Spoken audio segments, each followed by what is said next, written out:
Today, it's a triple threat match on OTR as we go one-on-two with Canadian wrestling superstars, Edge and Christian.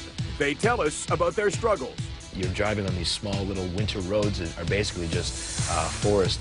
Jay falls through the ice. Yeah. And talk honestly about their careers in a way that will keep you riveted. Have you ever juiced? I have, yeah. It's Edge and Christian on OTR next.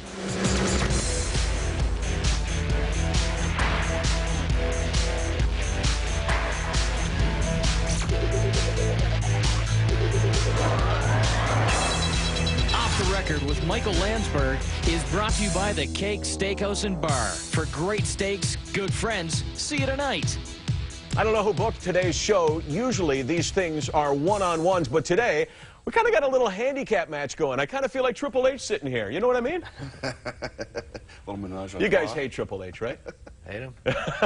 We'll get back to that one later on. Let's start with something a little bit softer. Great to welcome to the show, by the way, two very famous Canadians. We're very proud of what you guys have done, Edge and Christian, for the WWE. And what you might not know is these guys are great buddies for a long time. Grew up together in Orangeville. Take us back to the decision to break up as a team. How tough was that, and how did it unfold? Well, it basically unfolded because, you know, I was just tired of carrying him for so long, you know. But just Yeah, no. I do get a little heavy. I was getting older, so I got up to about 250. His back, I mean, look at him. Yeah. He can't Look at how short I sit in this So chair. you guys broke up, what, 3 years ago? Yeah, about roughly. 3 years ago. Now, to put that in context, you had been together for how long before that? I mean, I'm talking traveling across the country before the WWE, and then at the very top level. For how long were you together? I mean, if you want to take it further back than that, we met in grade 6, and from that point on, we basically been attached at the hip. Yeah. So he had a ninja star. And for some reason, I thought that was the coolest. He wore these bad tennis wristbands. Which are back in style, by the way. Which are back in style, but at that point weren't. And these bad Converse high tops. But I looked past all of that because he had the ninja star. So you guys have been buddies since you were 11 years old? Yeah. Or maybe you were 14 in grade 6, so I'm not sure. No, it didn't fail I shouldn't at that know point. it. It was a couple years later. We from that point, and we went to college together, lived in college together. I started training a little bit before Jay did, and then once he started wrestling school, we basically hit the road together, and you name it, we went to Japan together. We struggled through, we wrestled in barns in Tennessee in front of 6 people sitting all in bales across of hay. Canada, so we've been Fell through everywhere. lakes So together. tell me an example of sort of typical traveling across Canada, you know, in the levels below the WWE. Give me an example of what life was like Our there. travel wasn't typical by any means. No. What we did was not normal, even for the indie wrestling lifestyle. We drove across lakes and fell through them in northern Manitoba. Basically, Hold on. You drove across lakes. Yeah, and basically what it was is we'd have 2 vans, and one van would have the ring and all of our luggage and wrestling gear, and the other van would be all the wrestlers. So they'd be following each other, and you know, you're driving on these small little winter roads that are basically just forest that was cleared away by a bulldozer, and then the snow falls, and there's your road. Yeah, So, but you see, you're talking about a road. He's talking about driving across the lake. yeah, Well, but you'd that's eventually that. get to Down lake. you go over the lake. Okay, you actually fell. Well, what one had point, happened yeah. was at some point I had the first driving duty. We were trying to get back to Winnipeg. We're 24 hours north of Winnipeg. So I took the first driving duty. I got Pantera blaring on the stereo. I see this hole in a lake. Everybody's asleep. So I'm smacking myself. I'm like, that can't be right. So I'm pumping the brakes, get it stopped. Our promoter, Tony Candela, who's a one of a kind, says, it's not bad. I'll drive through. So he decides he's going to drive through. I said, have at it, boss. Throw him the keys.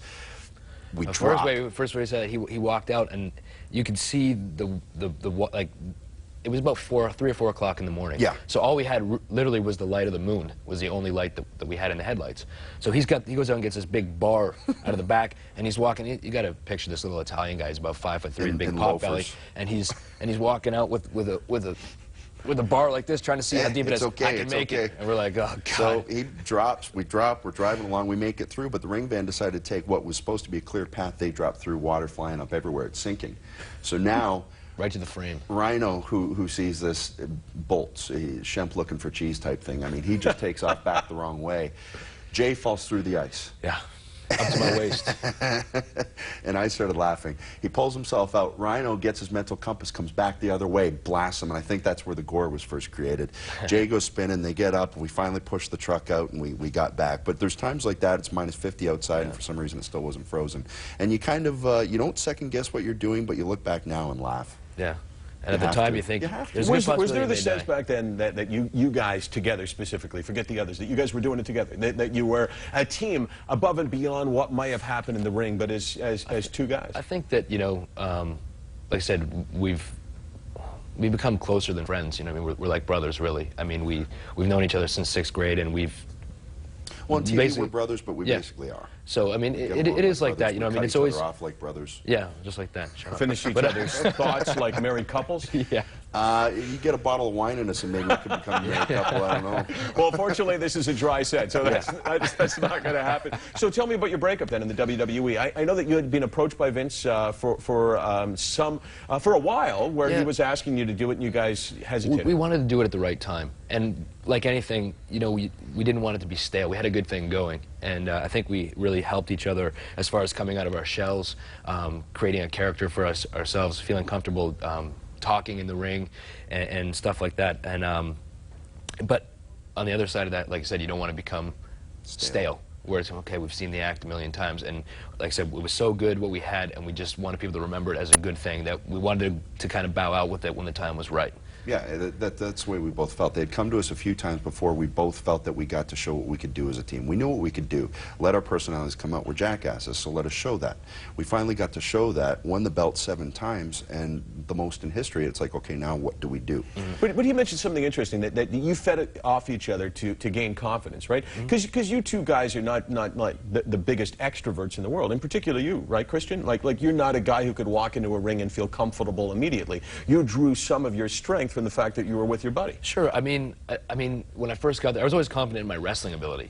But before I had gotten to WWE, I hadn't done a lot of promos in the ring or backstage, you know, interview segments or whatever it was. I hadn't done a lot of that. So to have him beside me and to be able to, I'd say something small, then he'd say something small, and then you get that comfort zone where it's like, okay, you know what, I can do this and I can do it well. We played off each other just like we would on a 3-hour car drive to Grand Forks, North Dakota. So one of the things that both of you have done is take risks in the ring, and that's why you missed, right, like a year and a half of wrestling with a broken neck. You've got back problems right now as we talk at this point. Go back to 3 weeks ago. You were wrestling Chris Jericho, right, Christian? Yeah. And we watched this and we looked at it and went, wow, that looks like the kind of danger that you would have taken, you know, maybe a couple of years ago. Walk me through this and what you're thinking. Okay. Well, here I'm charging out. I'm about to get his shoulder in the stomach there, backdrop. Yikes. And yeah, that actually. You're a dumbass. I didn't mean for that. Sorry, what'd you say? He's a dumbass. No, you know what it was? I was in the back and I jumped on. What's he doing? You know, one of those deals. Yeah. It was one of those moments. Same when Lita dove through and landed on her head. What happened there actually was when I was getting backdropped over, and I knew I wanted it to be high.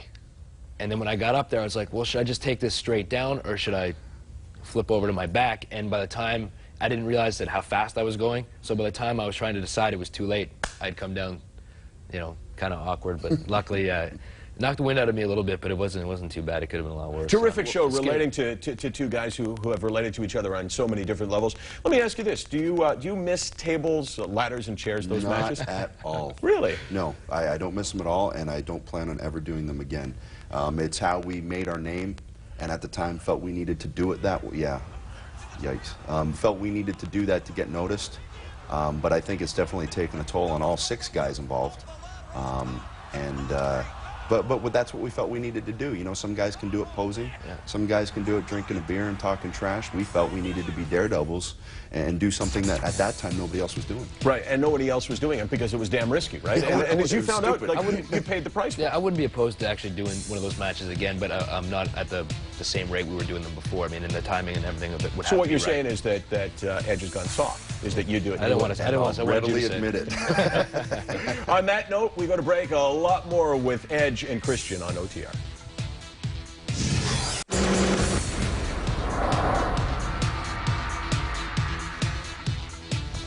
OTR with Edge and Christian, 2 guys who have suffered debilitating injuries, right, through the risks that you have taken in the ring. But one thing I can say here is that you both appear to be very mentally healthy. Yeah, and plus it hasn't affected my good looks at all either. So. You got to start off with good looks to have them effective. Yeah, that's true. So what you're saying hasn't affected it, but that's All right, not saying have a where good you were, where you are. personality. There you go. But mentally, you know, I see two guys as being normal guys. You know, you talk about life, you have a job, you have an idea and an instinct of how your job relates to your life.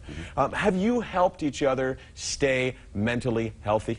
I think so. I think we've helped keep each other grounded, as well as our family and the other friends that we surround ourselves with. What does that mean, keep each other grounded?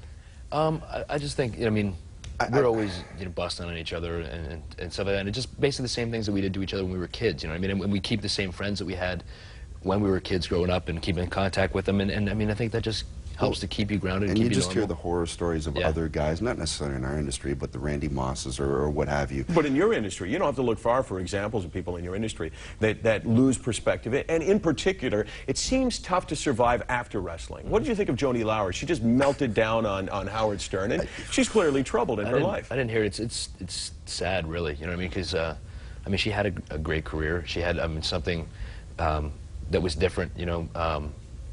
She her had persona something and everything. different. She flushed it in the toilet. Yeah. And you don't get the Surreal Life up here, but I watched her on the Surreal Life interacting with Mini-Me and just thought, this is embarrassing to watch. It was one of those, I felt uncomfortable watching it. And it's a shame. But the way I look at it is if you can keep a level head in this business, it's possible. It's possible, but not everyone has done it, right? What do you think of, I mean, here's a guy who was right at the top, Jake the Snake Roberts, right? Jake Roberts was the biggest in the business at one time, and he was just charged with drug possession. Again, when you look at that, what are your thoughts? Well, it's like any walk of life. I don't think it's the industry. I think in any walk of life, you're going to have screw-ups. See, that's the easy thing to say. I'm not sure that that's true. I'm not sure that your industry is. I mean, I think your industry is a lot more mentally and socially risky than if you were in county. If you're mentally weak.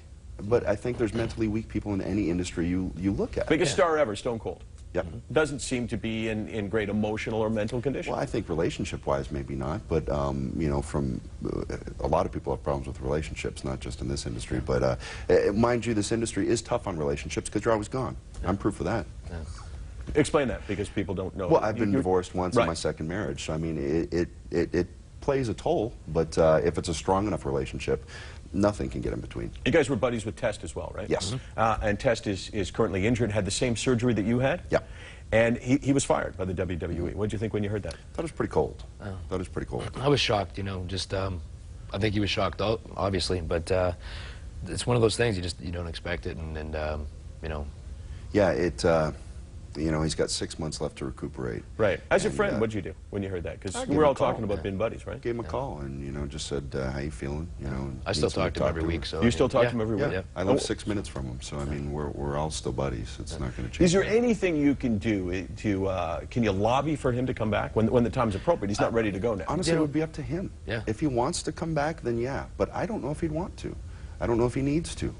You know, there's other markets open. There's Japan, there's things like that. Right. And I think more than anything, maybe his pride got stung a little bit, and I don't know if he would. And if he would want to, great. And we're talking candidly about a guy who was fired by your company, and you're saying you're disappointed. And that's one of the things, for the last 7 or 8 years, that wrestling has done really well, which is open its books and say, hey, you know what, whatever happens, we're going to try to reveal it to the public because, as some have said, there's no such thing as bad publicity. It's always good for business. What was your sense on the Ric Flair Mick Foley thing? They're backstage, right? And Rick goes to shake Mick Foley's hand. Mick doesn't want to shake his hand, and Rick punches him. Now, were you there for that? And why did that happen? I think we were actually both in the room. I'm not sure what the I'm sure there was some sort of history there. They have a long history, and I'm not sure what the circumstances were building up to it. But you know, I saw Mick walk in, but not just thinking it was any other day in catering, you know, and heard a little. I think it stemmed from the books, and I actually have a book out, by the way, that I penned myself. You were on the show promoting it already once. Anyway, I think cheap was plug. a soft cover coming out? Yeah, pretty soon. Yeah, but soft topic, soft cover. Yeah, I think it stemmed from the books and what they said about each other in the books. I came in to catering. I'm sitting there watching the TV. Mick came in, gave him a hug. Good to see you. Kept watching the TV, and then all of a sudden I hear this commotion. I turn around, and they're yelling at each other. And apparently that was the deal. Is Mick said, "Will you sign my book?" Flair put out his hand. He said, "I don't want to shake your hand," but and whatever happened from there, don't know. To be honest, don't really care. Is WWE still as willing to say, let's use that as a storyline, let's use that as an angle? Because like 7 years ago, they do it. What's that? If they would do it, but I don't know if they would. On that note, we go to break, having a great time with two great Canadian boys from Southern Ontario. More OTR in a moment.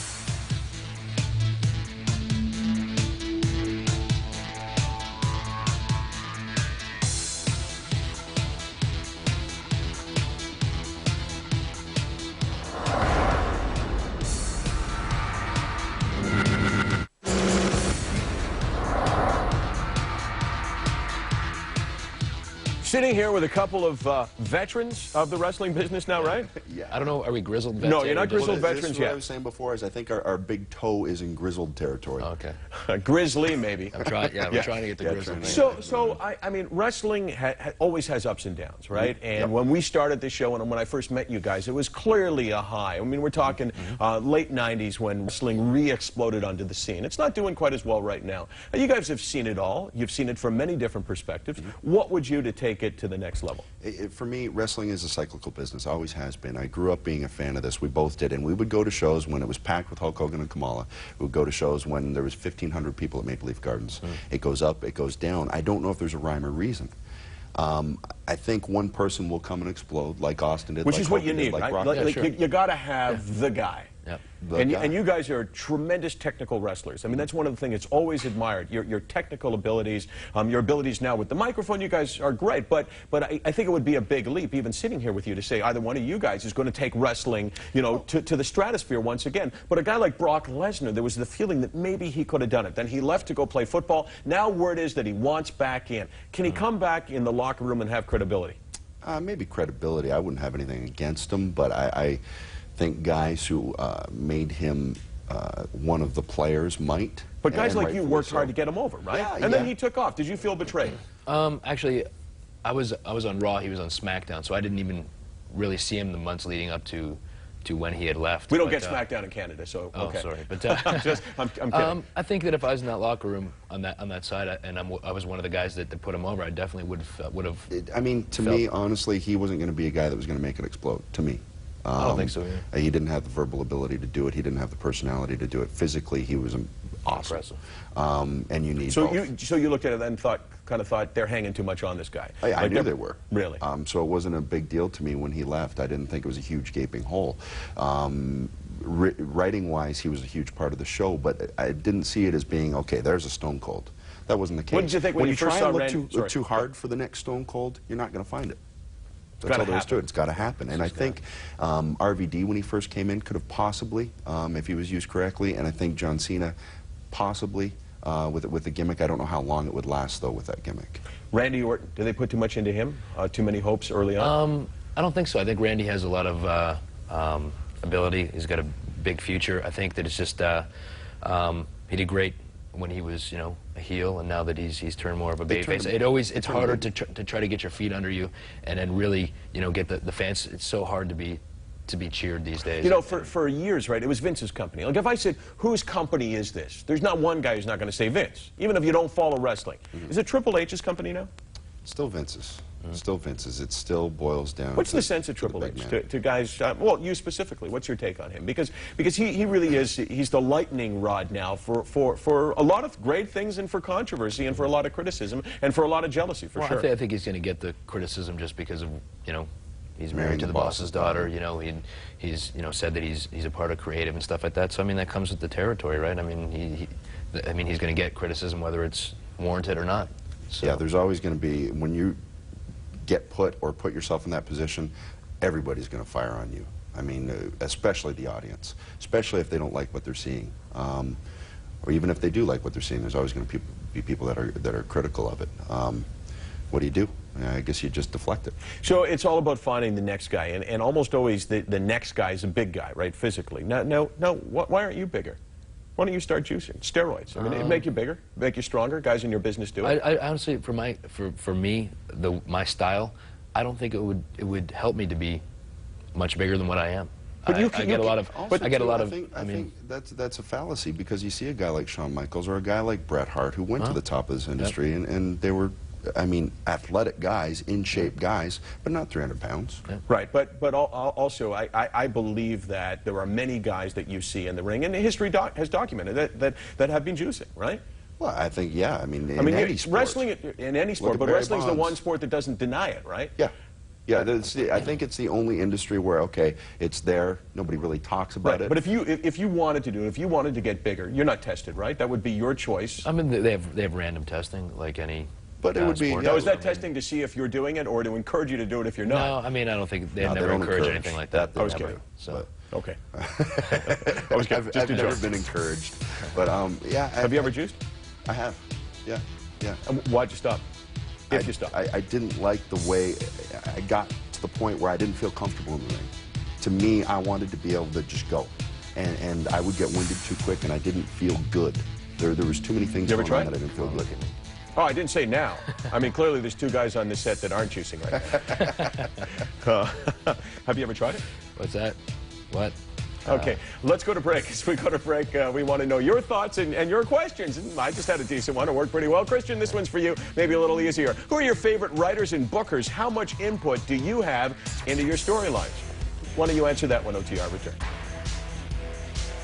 For you, Edge, and again, you can answer it later on. No, I'll read it for you. You don't have to. You're moving your lips. How much of the frustrated wrestler being hosed by Triple H is based on reality? Hosed. We'll talk about that next.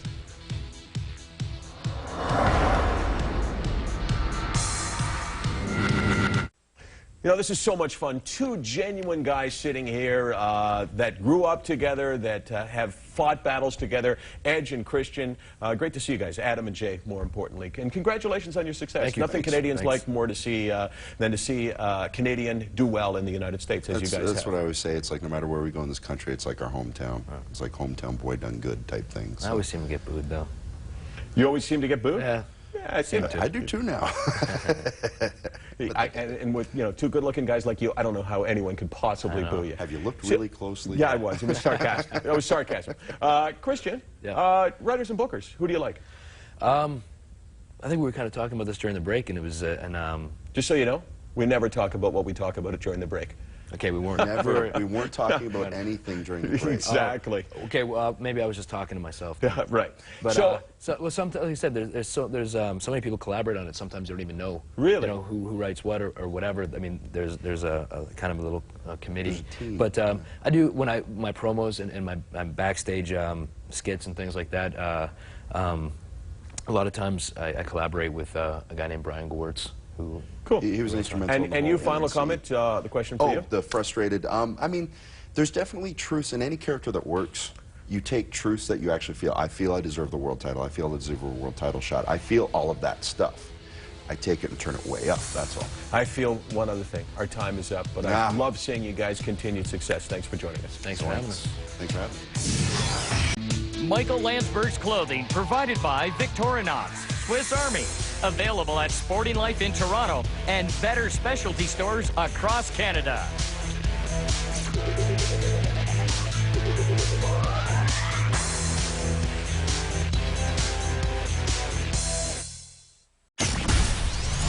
Welcome.